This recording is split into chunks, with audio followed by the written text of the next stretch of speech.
తమ్ ఇప్పుడు చెప్తాం. మార్చ్ ఫాస్ట్ స్టార్ట్ అయ్యేటప్పుడు ఎట్లా కమాండ్స్ ఇస్తాం, ఏ లెగ్ ముందుకు పడాలి.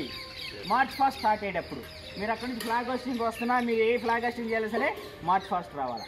ఫస్ట్ లెగ్ మాత్రం లెఫ్ట్ లెగ్తోని మార్చ్ ఫాస్ట్ స్టార్ట్ అవుతుంది, లెఫ్ట్ లెగ్తో స్టార్ట్ అవుతుంది. మనం నడిచేటటువంటి స్టైల్ని నీస్ని కొంచెం స్టిప్ చేసినట్టయితే మార్చ్ ఫాస్ట్ అవుతుంది. మార్చ్ ఫాస్ట్ చేయటం చూడండి. మార్చ్ ఫాస్ట్ మనం చిన్నపిల్లాడికి నేర్పేటప్పుడు ఏం చేస్తామంటే హ్యాండ్స్ రెండిని బ్యాక్ లాక్ చేయించుకుంటాం. మార్చ్ ఫాస్ట్ రావాలనుకున్నప్పుడు లాక్ చేయించుకొని ఓన్లీ నడిచేటటువంటి విధానాన్ని ఎక్కువ డిస్టెన్స్ వేయకూడదు. ఎక్కువ డిస్టెన్స్ వేస్తే యాంకిల్ దగ్గర నీ దగ్గర బెండ్ వస్తుంది. బెండ్ వస్తే ఏమవుతుంది, ఒక పక్కకి వంగినట్టు కనపడుతుంది.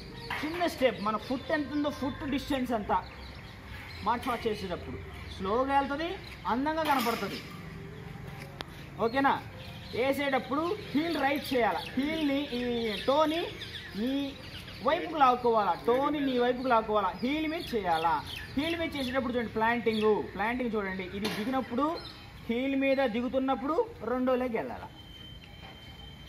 స్టాంపింగ్ చేయటం కూడా గుర్తుపెట్టుకోండి. స్టాంపింగ్ చేసేటప్పుడు యాంకిల్ పెయిన్స్ వస్తాయి. ఇప్పుడు ఇక్కడ ఉన్న స్టాంప్ చేయాలి. స్టాంప్ చేసేటప్పుడు ఏడి కానీ టో కానీ పడకూడదు. రెండు సైమల్టేనియస్గా అంతా ఫుట్ మొత్తం ప్లెయిన్గా పడాలి. ఇప్పుడు ఇలా కొట్టా ఏమవుతుంది, కొంతసేపటికి పెయిన్ వచ్చేస్తుంది. లేదా ముందు ఇలా కొట్టా పెయిన్ వచ్చేస్తుంది. ఎలా పడాలి ప్లాంటింగ్? ఇప్పుడు కూడా రెండు సైమల్టేనియస్గా ఇప్పుడు ఉంది. సావధాన్ లేచిందా ప్లాంటింగ్ చూడు, మళ్ళీ డ్రాగ్ అవుతుంది. ఇక్కడ అవుతుందా ఫుట్ వర్క్ చూడండి డ్రాగ్ అవుతుంది. ఇలా డ్రాగ్ ల్యాండ్ అవుతుంది. ఒకే సైడ్ కొట్టలేం, ఇలా కొడితే సౌండ్ వస్తుంది.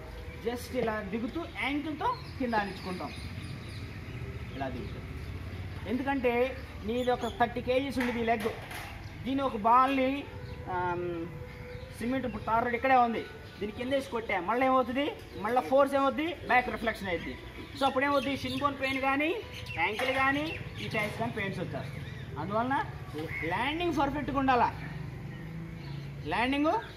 ఉండాలా, యాంకిల్తో కానీ టోతో కానీ ల్యాండ్ చేయొద్దు. ప్లెయిన్గా ఫ్లాట్గా దింపేసేయాలి ల్యాండింగ్ అప్పుడు కూడా. ఓకే, అర్థమైందా? ఇంకేమున్నాయి మీకు ఇప్పుడు కమెంట్స్? బాయగమ్ అంటే ఫర్ ఎగ్జాంపుల్ నేను స్ట్రైట్గా వెళ్తున్నా. ఫర్ ఎగ్జాంపుల్ ఇది ఇక్కడికి వచ్చిన తర్వాత చూడండి నన్ను ఒకసారి. బాయగమ్ అంటే ఎడమ చేతి వైపు తిరగండి. దైనగమ్ అంటే కుడి చేతి వైపు తిరగండి.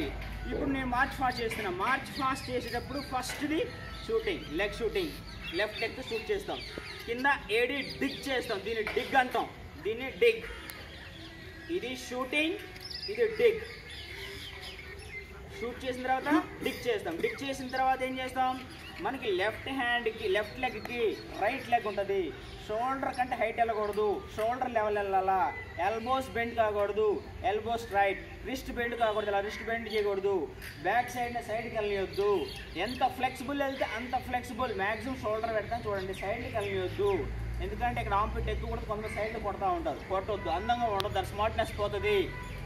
షోల్డర్ లెవెల్, ఎల్బో బెండ్ కాకూడదు, రిస్ట్ బెండ్ కాకూడదు, కిందకి వెళ్ళకూడదు, షోల్డర్ లెవెల్ ఉండాలా. First leg left leg shooting, ఏడి డిగ్, look straight, hand shoulder level, wrist bend కాకూడదు, ఎల్బో స్ట్రైట్గా ఉండాలి. ఎల్బోని కొంచెం పైకి నెట్టండి, ఇట్లా అప్వర్డ్ డైరెక్షన్. ఓకేనా? నెక్స్ట్ సైమల్టేనియస్గా రైట్ లెగ్ ముందుకు వచ్చేటప్పుడు ఇది బ్యాక్ వెళ్తుంది. ఓకేనా? రైట్ లెగ్ రాగానే సైమల్టేనియస్గా రెండు బయోమెకానిక్ లింక్. మనం నడిచేటప్పుడు మనం నడకనే కొంచెం అందంగా చేసుకుంటాం. మనకి నడుతున్నాం, లెఫ్ట్ హ్యాండ్కి రైట్ హ్యాండ్ వస్తామండి. ఈ రెండు బయోమెకానిక్ లింక్ సైమల్టేనియస్గా మూవ్ అవుతూ ఉంటాయి. దాన్ని కొంచెం స్టిఫ్నెస్ చేస్తాం. ఓకేనా? మార్చ్ ఫాస్ట్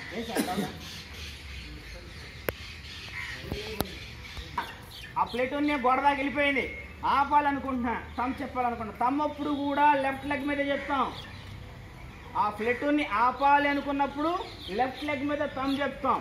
తమ్ చెప్పగానే అప్పటి నుంచి చేయలేం, అందుకని నెక్స్ట్ ఖాళీ, తర్వాత హే గో.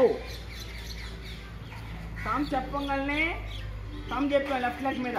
సింపుల్గా బండ గుర్తు కమాండ్ ఇచ్చేటటువంటి వ్యక్తి రైట్ లెగ్ ముందుకు వచ్చింది అంటే దానికి సైమల్టేనియస్గా ఏ లెగ్ వస్తుంది, సో రైట్ హ్యాండ్ చూసి తమ్ చెప్పుకోవాలా, లేకపోతే లెగ్ అని చూసి కమాండ్ ఇవ్వాలా.